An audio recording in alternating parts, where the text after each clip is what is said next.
105. Argument. Le cordelier Gribourdon, qui avait voulu violer Jeanne, est en enfer très justement. Il raconte son aventure au diable. Oh, mes amis, vivons en bons chrétiens. C'est le parti, croyez-moi, qu'il faut prendre. À son devoir, il faut enfin se rendre. Dans mon printemps, j'ai hanté des vauriens. À leur désir, ils se livraient en proie, souvent au bal, jamais dans le saint lieu, soupant, couchant chez des filles de joie et se moquant des serviteurs de Dieu. Qu'arrive-t-il? La mort fatale, au Nekama, à la tranchante faux, vient visiter nos 10 heures de bons mots. La fièvre ardente, à la marche inégale, fille du Styx, huissière de troupeau, portent le trouble en leur petit cerveau. À leur chevet une garde, un notaire, viennent leur dire « Allons, il faut partir. Voulez-vous, monsieur, qu'on vous enterre ?» Alors un tardif et faible repentir sera regret de leur mourante bouche. L'un à son aide appelle Saint-Martin, l'autre Saint-Roch, l'autre Sainte Mitouche. En psalmodie, on braille du latin, on les asperge, hélas, le tout en vain. Au pied du lit se tapit le malin, ouvrant la griffe, et lorsque l'âme échappe du corps chétif, au passage il la happe, puis vous la porte au fin fond des enfers, digne séjour de ces esprits pervers. Mon cher lecteur, il est temps de te dire qu'un jour Satan, seigneur du sombre empire, à ses vassaux donnait un grand régal. Il était fait au manoir infernal. On avait fait une énorme recrue, et les démons buvaient la bienvenue d'un certain pape et d'un gros cardinal, d'un roi du Nord, de 14 chanoines, 3 intendants, 2 conseillers, 20 moines, tout frais venus du séjour des mortels et dévolus au brasier éternel. Le roi cornu de la huaille noire se déridait au milieu de ses pairs. On s'enivrait du nectar des enfers.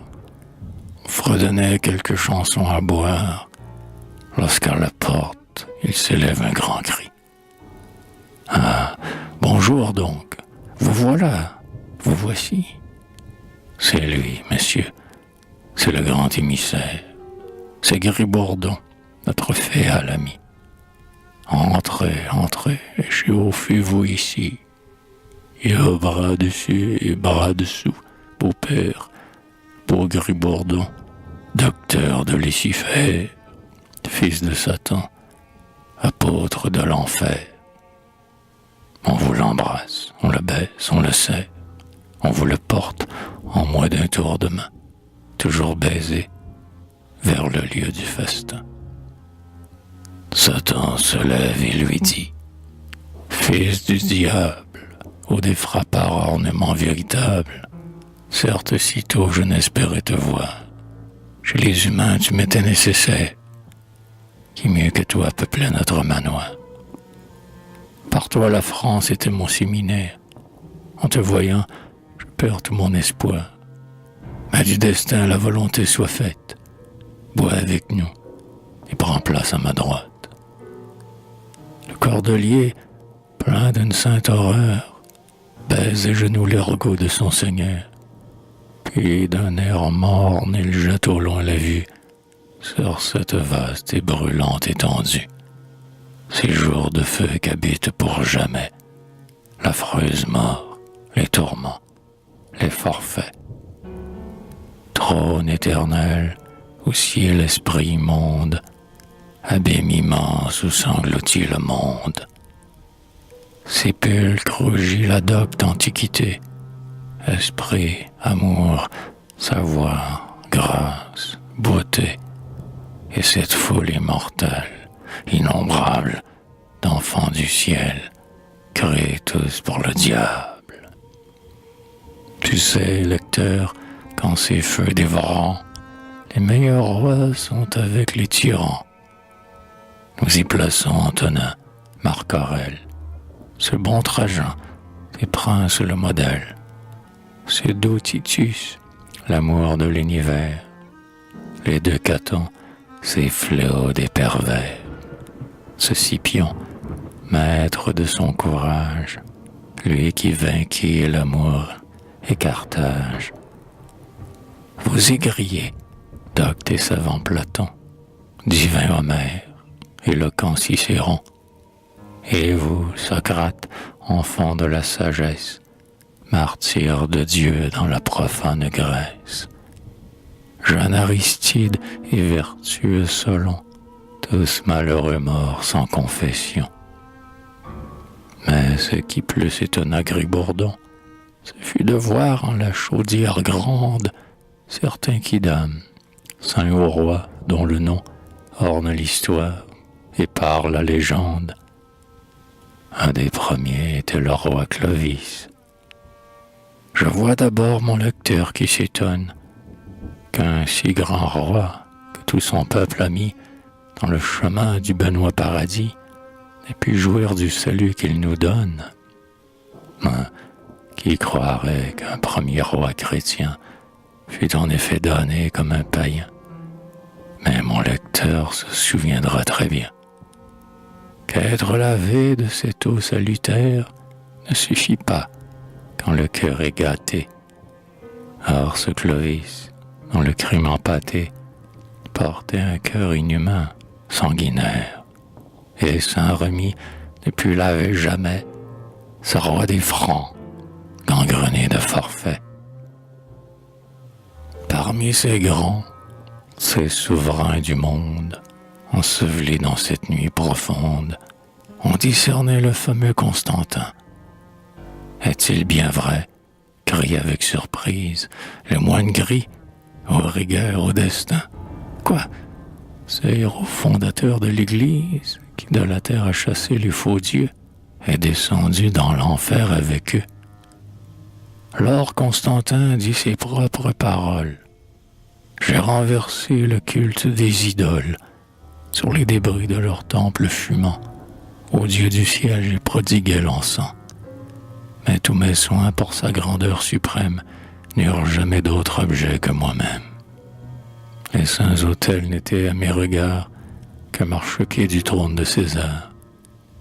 L'ambition, les fureurs, les délices étaient mes dieux, avaient mes sacrifices. L'art des chrétiens, leur intrigue, leur sang ont cimenté ma fortune et mon rang. Pour conserver cette grandeur si chère, j'ai massacré mon malheureux beau-père. Dans les plaisirs et dans le sang plongé, faible et barbare en ma fureur jalouse, ivre d'amour et de soupçons rongés, je fis périr mon fils et mon épouse. Oh, Gribourdon, ne sois plus étonné, si comme toi Constantin est damné. Le révérend de plus en plus admire tous les secrets du ténébreux empire. Il voit partout de grands prédicateurs, riches prélats, casuistes, docteurs, moines d'Espagne et nonins d'Italie. Tous les rois, il voit les confesseurs. De nos beautés, il voit les directeurs. Le paradis, ils ont eu dans leur vie. Il aperçut dans le fond d'un dortoir certains fracards moitié blancs, moitié noirs, portant crinière en écuelle arrondie. Au fier aspect de cet animal pie, le cordelier, riant d'un riz malin, se dit tout bas: cet homme est jacobin. Quel est ton nom? Lui cria-t-il soudain. L'homme répond d'un ton mélancolique: hélas, mon fils, je suis Saint Dominique. À ce discours, à cet auguste nom, vous eussiez vu reculer Gribourdon.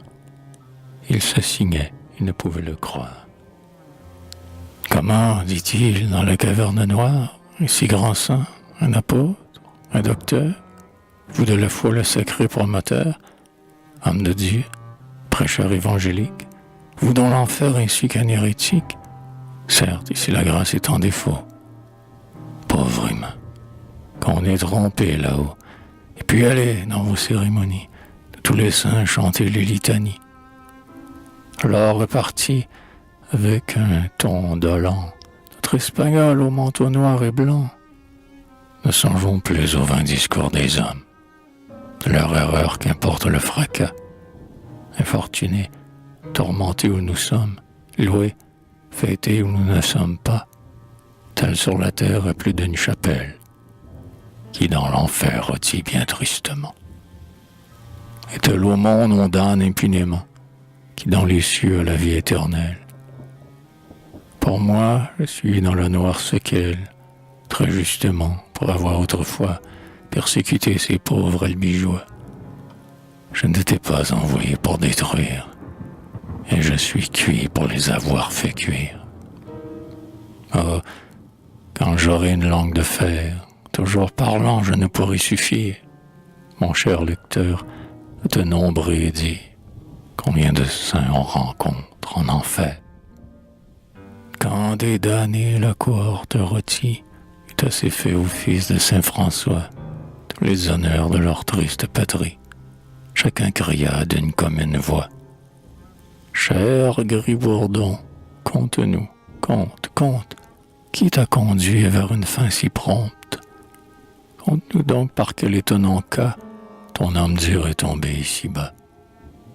Monsieur, dit-il, je ne m'en défends pas. Je vous dirai mon étrange aventure. Elle pourra vous étonner d'abord, mais il ne faut me taxer d'imposture. On ne ment plus sitôt que l'on est mort. J'étais là-haut, comme on sait, votre apôtre, et, pour l'honneur du froc et pour le vôtre, je concluais l'exploit le plus galant que jamais moine ait fait hors du couvent. Mon muletier, l'animal insigne, le grand homme, quel rival condigne. Mon muletier, ferme dans son devoir, d'Hermaphrodix avait passé l'espoir. J'avais aussi pour ce monstre femelle, sans vanité, prodigué tout mon zèle. Le fils d'Alix, ravi d'un tel effort, nous laissait Jeanne en vertu de l'accord.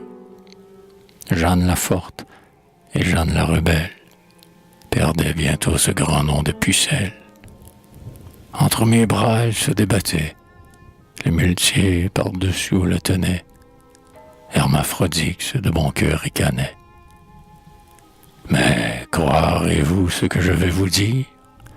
L'air s'entr'ouvrit, et du haut de l'empire, qu'on nomme ciel, lieu où ni vous ni moi n'irons jamais, et vous savez pourquoi, je vis descendre aux fatales merveilles cet animal qui porte longue oreille et qui jadis à Balaam parla, quand Balaam sur la montagne alla. Quel terrible âne! Il portait une selle d'un beau velours, et sur l'arçon d'icelle était un sabre de large tranchant. De chaque épaule il lui sortait une aile, dont il volait et devançait les vents. À haute voix alors s'écria Jeanne: Dieu soit loué, voici venir mon âne.